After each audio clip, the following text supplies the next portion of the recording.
आज मेरे साथ महक पांडे, जिन्होंने कि जो स्टेट यूनिवर्सिटी जो रज्जू भैया उसमें के जो 650 कॉलेजेस हैं उसमें से जो फिलॉसफी है उसमें टॉप जी टॉप थर्ड, और जो हेमवती नंदन बहुगुणा डिग्री कॉलेज है उसमें गोल्ड मेडल इनको जो यहाँ का स्कूल प्रशासन ने और प्रिंसिपल और स्टाफ ने इनको दिया है। हम आज जब यहाँ वार्षिकोत्सव मनाया जा रहा था तो मन से बहुत सारे अनाउंसमेंट हो रहे थे, जिसमें से बहुत सारे स्टूडेंट थे, उनके नाम बुलाए जा रहे थे। उसमें से ये बच्चे, ये बहनें और बेटियाँ और ये भाई लोग दिखे। उसमें से मैं कई लोगों का नाम जो तो महक जो है उसमें से मुझे दिखी। मैंने सर बैठे हैं doctor IP Singh sir.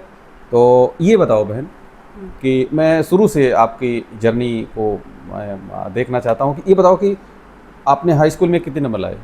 63% UP board. UP board 63%। UP board में 63% अपनी ईमानदारी से लाना एक बहुत बड़ी बात होती है, एक बहुत बड़ी चुनौती होती है।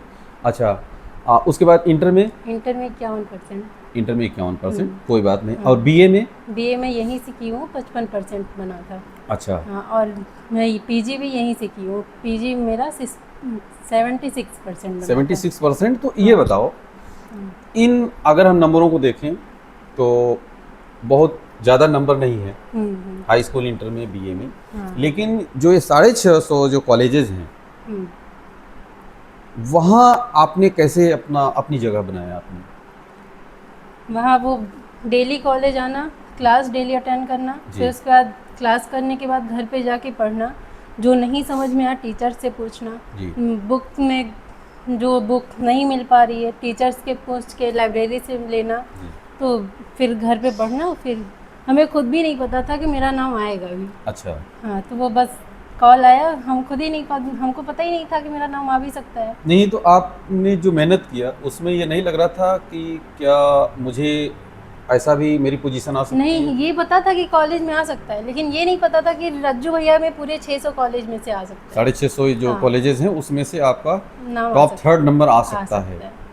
कैसे पता चला आपको? मेरे पास कॉल आया था। अच्छा। हाँ, रज्जू भैया यूनिवर्सिटी से कॉल आया तो पता चला, वहाँ से हमको बुलाया गया। तब वहाँ पे गई तो आनंदीबेन पटेल जी से हमको सम्मानित भी किया गया, मेडल दिया गया। बहुत बड़ी बात होती है, अपने में एक गौरव की बात है कि जैसे महक ने जो है महामहिम राज्यपाल जी से आनंदीबेन पटेल जी के द्वारा जब किसी बच्चे को ये उसको पुरस्कार मिलता है, वो भी वो पुरस्कार जो पढ़ाई के क्षेत्र में, और टॉप थर्ड वो भी 650 सिर्फ स्टूडेंट नहीं, मुझे लग रहा कई लाख बच्चे होंगे।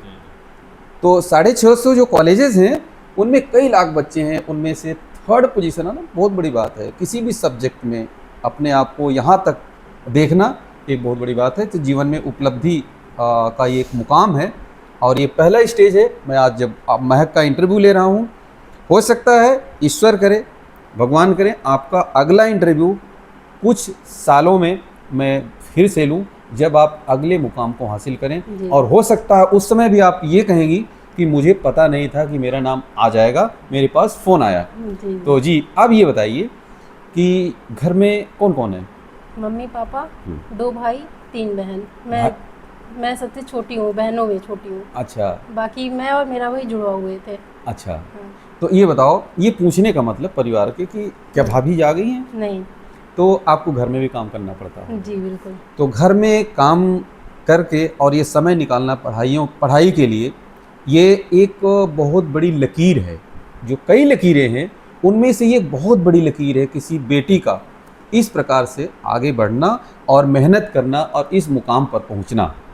क्योंकि आज जब मोबाइल का ज़माना हो गया है तो बहुत सारे लोग मोबाइलों में तमाम व्हाट्सएप यूनिवर्सिटी में बिजी रहते हैं। तो आप भी क्या बिजी रहती हैं व्हाट्सएप यूनिवर्सिटी में?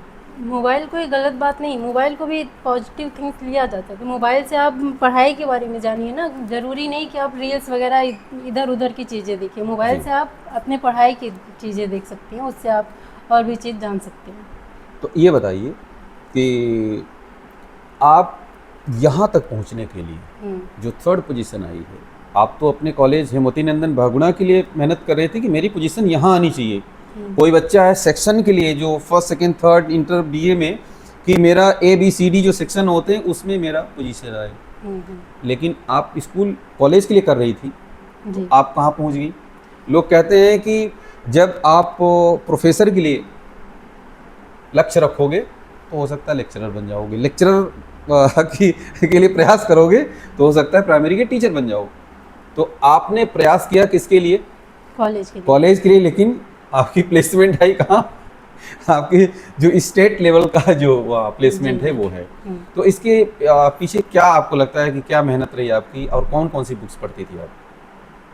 बुक्स जो भी सिलेबस में होता था, ये यूजी का जी जो भी सिलेबस में होता था उसी बुक से, बाकी नाम नहीं बता पाऊंगी क्लियर। हाँ।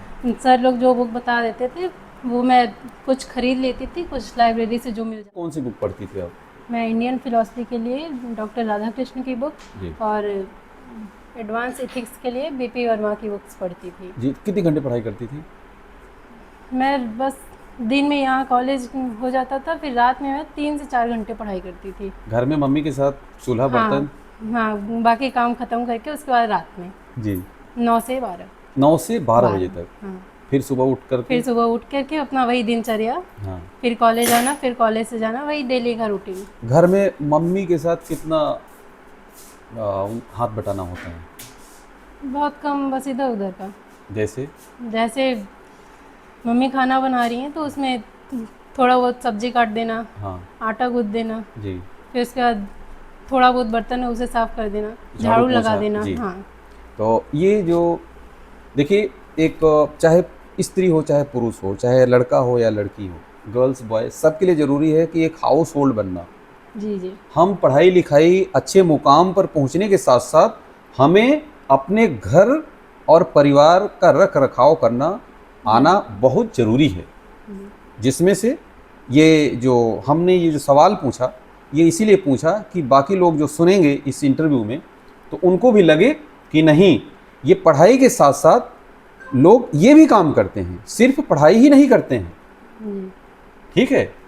तो महक और क्या कहना चाहती हैं? जो लोग आपको सुनेंगे, जो तैयारी कर रहे हैं, जो पढ़ाई कर रहे हैं, उनको मोटिवेशन मिले, आप क्या बात बताएंगे? बताइए। मैं यही कहना चाहूँगी कि जो पढ़ रहे हैं वो अपने लक्ष्य को ध्यान में रखते हुए बस रास्ता ना भटके, अपने लक्ष्य की ओर आगे बढ़े और पढ़ाई पे ध्यान दे, इधर उधर चीज़ों पे ध्यान मत दे। हो गया।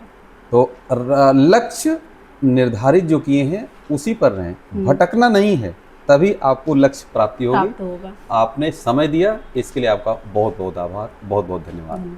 जय हिंद। जो लोग चैनल पर नए हैं, चैनल को सब्सक्राइब जरूर करिएगा और कमेंट सेक्शन में अपनी राय जरूर दीजिएगा, लाइक और शेयर जरूर करिएगा, ताकि ये आपका सब्सक्रिप्शन और आपका कमेंट मेरे लिए बिग मोटिवेशन होगा, ताकि मैं ऐसे ही वीडियो आप सभी तक पहुंचाता रहूं।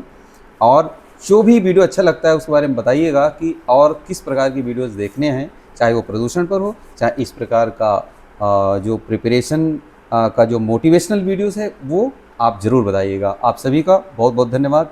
जय हिंद।